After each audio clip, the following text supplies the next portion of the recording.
संसद के central hall में बीजेपी के नेतृत्व वाले एनडीए के नवनिर्वाचित सांसदों की बैठक में आज नरेंद्र मोदी को तीसरी बार संसदीय दल का नेता चुन लिया गया है। इस बैठक के बाद अब एनडीए सरकार बनाने का दावा पेश करेगा। बैठक में शामिल होने के लिए नरेंद्र मोदी जब संसद भवन पहुंचे तो बीजेपी के राष्ट्रीय अध्यक्ष जेपी नड्डा और एनडीए के अन्य नेताओं ने उनका अभिनंदन और भव्य स्वागत किया। इसके बाद नरेंद्र मोदी के संसद हॉल में प्रवेश करते ही पूरा संसद भवन स्वागत है भाई स्वागत है के नारों से गूंज उठा। इसके बाद उन्होंने संसद भवन पहुंचकर सबसे पहले संविधान को मस्तक से लगाया, फिर आगे बढ़कर चंद्रबाबू नायडू और बिहार के सीएम नीतीश कुमार से बात की। वहीं नरेंद्र मोदी ने सभी नवनिर्वाचित सांसदों को संबोधित किया और सहयोगी दलों का आभार जताया। संबोधन के दौरान नरेंद्र मोदी की आंखें नम हो गयी। उन्होंने भावुक होते हुए कहा कि हिंदुस्तान के इतने महान लोकतंत्र की ताकत देखिए कि एनडीए को आज देश के 22 राज्यों में लोगों ने सरकार बनाकर उनको सेवा करने का मौका दिया है। हमारा ये गठबंधन सच्ची अर्थ में भारत की आत्मा है। मैं सबसे पहले तो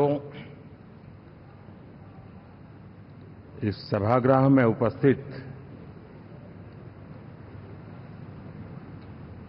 एनडीए घटक दलों के सभी नेतागण,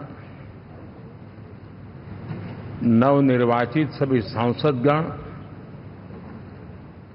और हमारे राज्यसभा के भी सांसदगण, आप सबका हृदय से बहुत बहुत आभार व्यक्त करता हूं।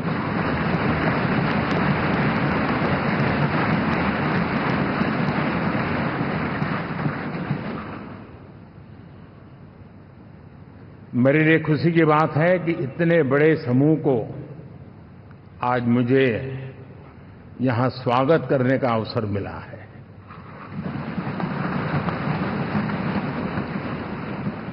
जो साथी विजयी होकर के आए हैं वे सभी अभिनंदन के अधिकारी हैं,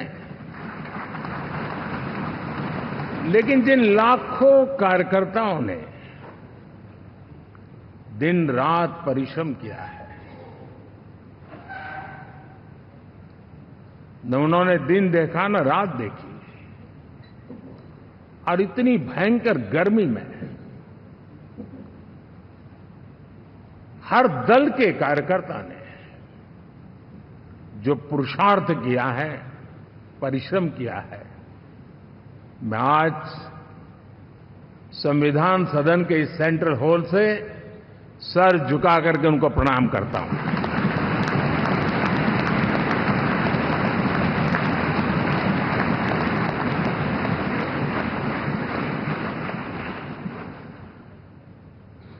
साथियों, मेरा बहुत सौभाग्य है कि एनडीए के नेता के रूप में आप सब साथियों ने सर्वसम्मति से चुन करके मुझे एक नया दायित्व दिया है, और इसके लिए मैं आपका बहुत बहुत आभारी हूं।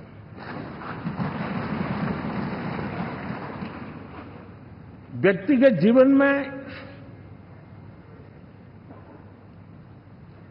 एक मैं जवाबदारी का एहसास करता हूं।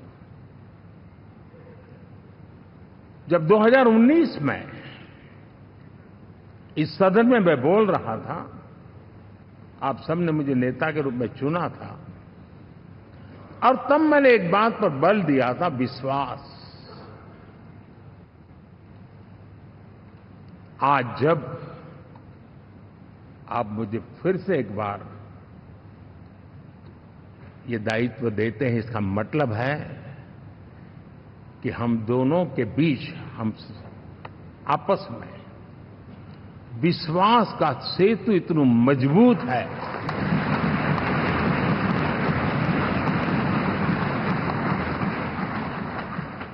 ये अटूट रिश्ता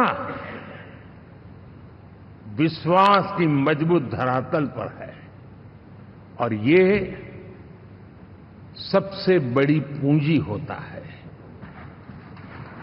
और इसलिए ये पल मेरे लिए भावुक करने वाले भी है, और आप सबके प्रति जितना धन्यवाद करूं उतना कम है।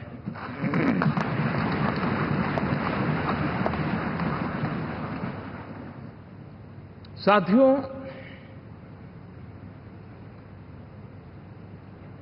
बहुत कम लोग इन बातों की चर्चा करते हैं, शायद उनको सूट नहीं करता होगा,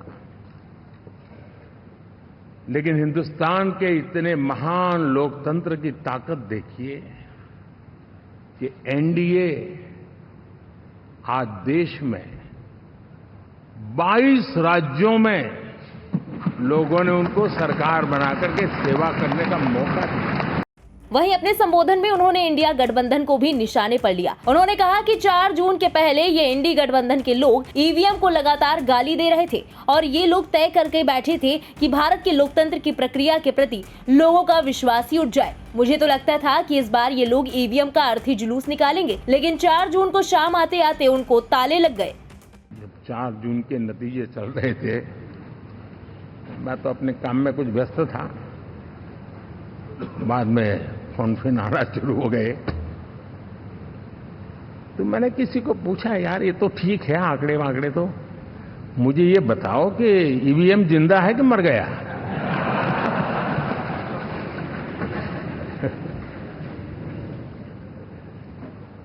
क्योंकि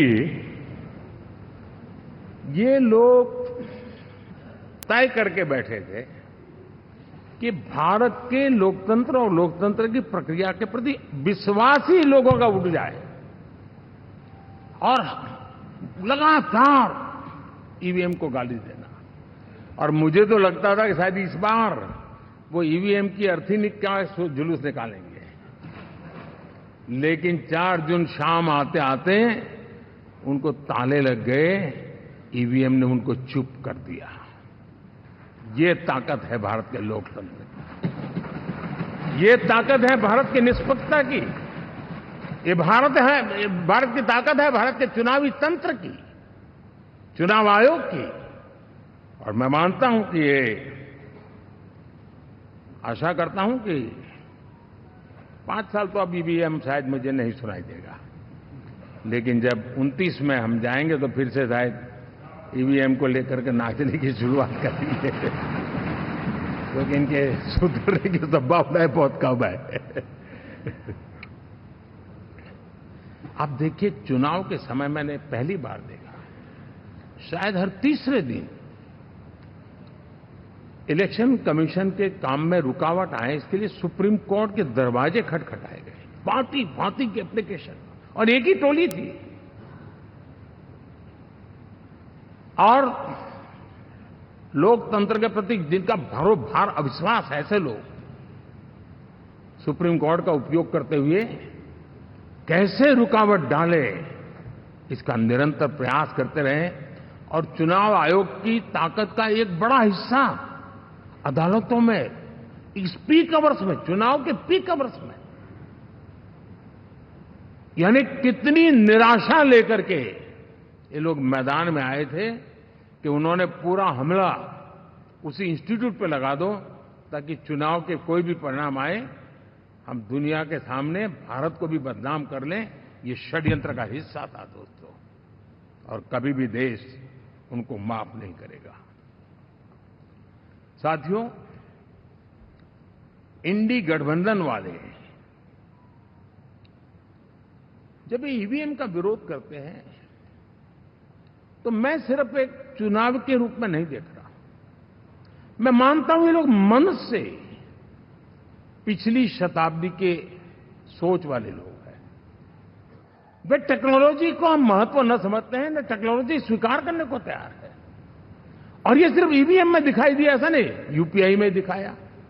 जब हमने कहा कि हिंदुस्तान के लोग डिजिटल ट्रांजैक्शन करेंगे, फिनटेक की दुनिया में आज हिंदुस्तान का नाम हो गया, मानने को तैयार नहीं। आधार आज देश की एक पहचान बना है। मैं तो देख रहा हूं कि मुझे कई देश कहते हैं कि हमें आधार की पद्धति से आगे बढ़ना है, आप कैसे मदद कर सकते हैं। उस आधार को रोकने के लिए सुप्रीम कोर्ट में बार बार जाकर के परेशानियां पैदा की। यानी मूलतः ये प्रगति के विरोधी, आधुनिकता के विरोधी, टेक्नोलॉजी के विरोधी इंडी अलायंस हमने देखा है। साथियों, इस देश के लिए ये भी चिंता का विषय है कि विश्व में भारत के लोकतंत्र की ताकत को कम आंकने का प्रयास, और कितना एक्सट्रीम है। मैं दुनिया में ढोल पीट रहा हूं कि हम मदर ऑफ डेमोक्रेसी है, और ये दुनिया में जाकर के बता रहे नहीं हमारे देश में तो डेमोक्रेसी जैसा कुछ नहीं, कि वो मोदी बैठ गया है, वो एक चाय बेचने वाला यहां पहुंच कैसे गया, कुछ तो गड़बड़ की होगी। ये जो इनकी मनस्थिति है जी, भारत के नागरिकों को चुनाव प्रक्रिया के प्रति अविश्वास पैदा करने का जो उनका षड्यंत्र है, मैं मानता हूं कि अब दुनिया भी भारत के लोकतंत्र की विविधता, विशालता, व्यापकता, गहनता, इन सबको भी जानने समझने के लिए आकर्षित होगी। ऐसे ही इस चुनाव के नतीजे में देख रहा हूं। ब्यूरो रिपोर्ट, इंडिया पब्लिक खबर। इसी के साथ इस खबर में बस इतना ही। देश और दुनिया की बाकी खबरों के लिए बने रहे इंडिया पब्लिक खबर के साथ। हमारे YouTube चैनल को सब्सक्राइब करें और बेल आइकन दबाना बिल्कुल ना भूलें।